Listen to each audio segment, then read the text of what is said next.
Hello, this is Myrie Lane on the Buying Space channel. I wouldn't say so much that I'm a Blue Willow collector. I am a Blue Willow maintainer. I have 13 plates. I don't need plates. I need just a few items. And every time I see Blue Willow online, it's in a set. And when I go to ask the people, well, would you break up the set? You would have thought that I had requested something extremely immoral from the reactions I get. I even get anger. But I have originally had 6 of these. These are Johnson Brothers, England, 1883, dishwasher, freezer, and microwave safe. So this is relatively new. Blue Willow.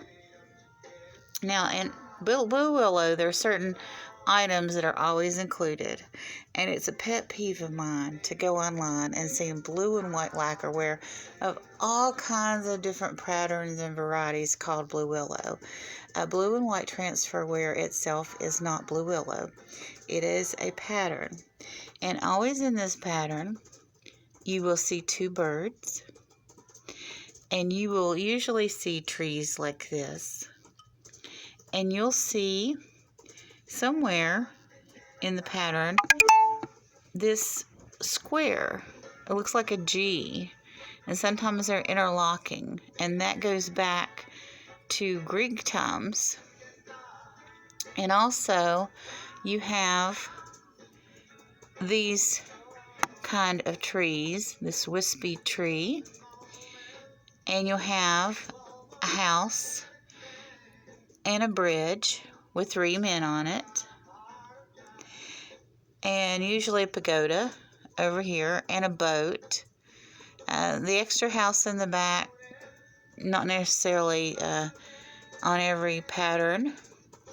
And then you have a fence somewhere in the Blue Willow, and this is traditional. And the reason you have these elements is Blue Willow is based on a love story, a Romeo and Juliet type of love story, where star-crossed lovers, of course, which happens to be the man that owns this house. This is a Japanese legend. He had a beautiful daughter, and his beautiful daughter was just supposed to marry someone as rich and powerful as he was, or the son of such a man that was as rich and powerful as he was, and continue a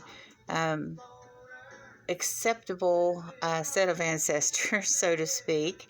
And she fell in love with his accountant. Now, that's a little unusual.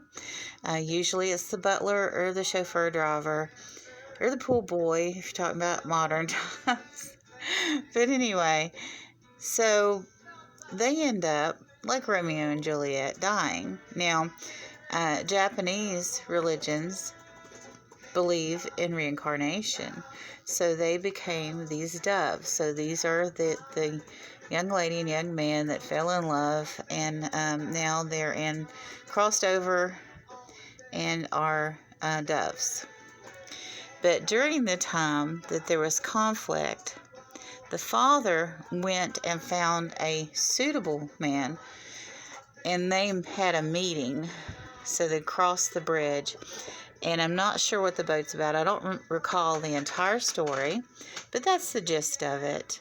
In Christendom, with Romeo and Juliet, suicide is an unforgivable sin. But in the Japanese version, they ended up reincarnating and spending the rest of their existence as birds together. So they were able to be together. So the reason I made this video is I need just 2 of these. I don't need an entire set. I don't need 6. I don't need 20. I need 2. And the same with this plate. And this is the larger flat plate. And it's also the same markings, same manufacturer. And here you can see the pattern the boat, the pagoda, the bridge, the house, the funny trees with the balls, and let's see, the funny wispy trees are there. And you see on the edge this Greco-Roman pattern. It's more pronounced in the plates, but please, I don't need any plates. I have a baker's dozen in plates. Now, I have these mugs. I told somebody the other night I needed a mug, and she's got Blue Willow in her cabinet, and she pulled these out, and I'm like, no, not those mugs. And I have over half a dozen of these, and these are the ones that come with the saucers.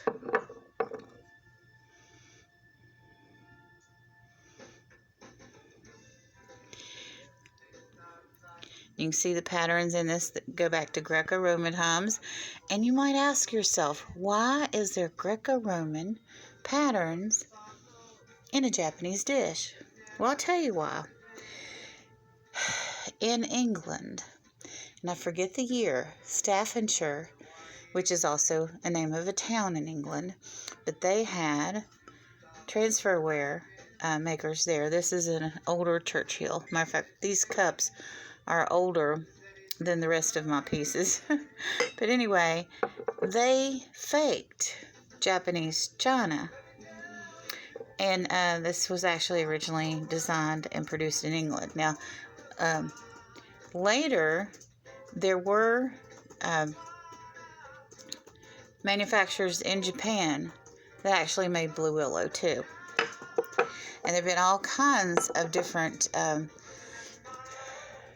people making Blue Willow over the last couple hundred years. Matter of fact, there was someone on auction the other day had Willowware, and so everybody started calling Blue Willow Willowware, which was quite annoying to me because their Willowware is Blue Willow, but Blue Willow is not necessarily Willowware. Willowware is a mark, just like this says Churchill, England.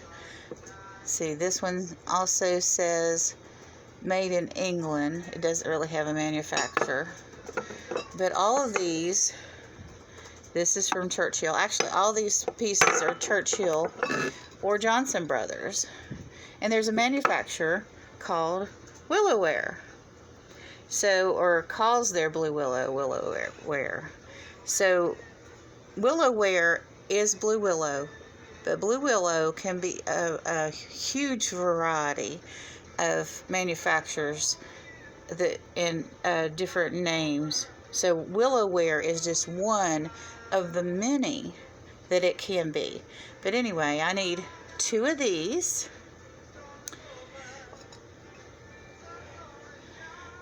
And 2 of these. And I don't need this. I don't need this. But I do want this large flat mug that has the embossing on the bottom, Churchill, England.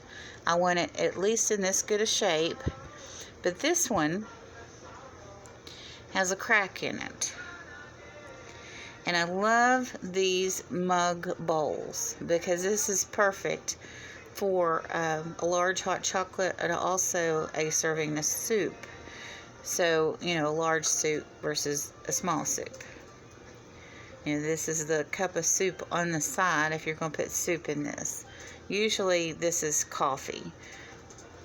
But this has, I put beans and soup and all kinds of stuff in this. I hardly ever put a beverage in this, although a large latte or a hot chocolate would do well in this.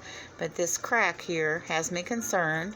I have another one of these. I only have 2. I only want 2. I don't want 4, 6, 8, or 20. I just want 1, and it has this crack in it. So I have been talking about my Blue Willow for a while. I would like to have a Blue Willow butter dish. I also couple my Blue Willow with solid blue plates, and I have right now a milk glass hobnail set of salt and pepper shakers. I do want to bump that up to either Willow salt and pepper shakers or Cobalt Blue covered in the silver. I've been looking at those sets. Or just Cobalt Blue. And it could also be a lighter blue. Let me see if I can find the shade. Oh, my neighbor's over there revving his engine. Getting ready for Monday morning. So anyway, I've put opalescent blue with this too. I have a set of candle bowls that are like a slate blue that are hobnail, and some of them I've got vases that are opalescent that would work well with this on the table. They look gorgeous with it on the table. But also I'm looking for a pagoda, and Fenton makes this. It's a cobalt blue pagoda fairy light. I would love to have that. So my grandmother owned these. She had the royal dishes, and she had Churchill. I don't know if this was my grandmother's or not. It may have been. My cousin Karen got a lot of that because she's the daughter of the oldest daughter in the family, and so she may have this. And also her mother was the one that took grandmother in to live with next to them. They actually rented her a mobile home on their land outside of their home. So my cousin Karen ended up with a lot of goodies from grandma. But later in life, without even realizing it, I was attracted and drawn to Blue Willow and bought it. And it wasn't until later that I realized that my grandmother also had these. We were rewatching the home movies when I discovered, oh wow, that's Blue Willow on the table. I'll do that with movies too. I'll be like, oh, they're using Blue Willow in this scene. So this is very well used, well-known pattern. And it's still manufactured. I mean, I haven't checked into just ordering this from Johnson Brothers, but I figured that I could get it less expensive secondhand. It is kind of all over, and people are now putting prices on these that are kind of unbelievable. And so I don't want to pay those unbelievable prices either.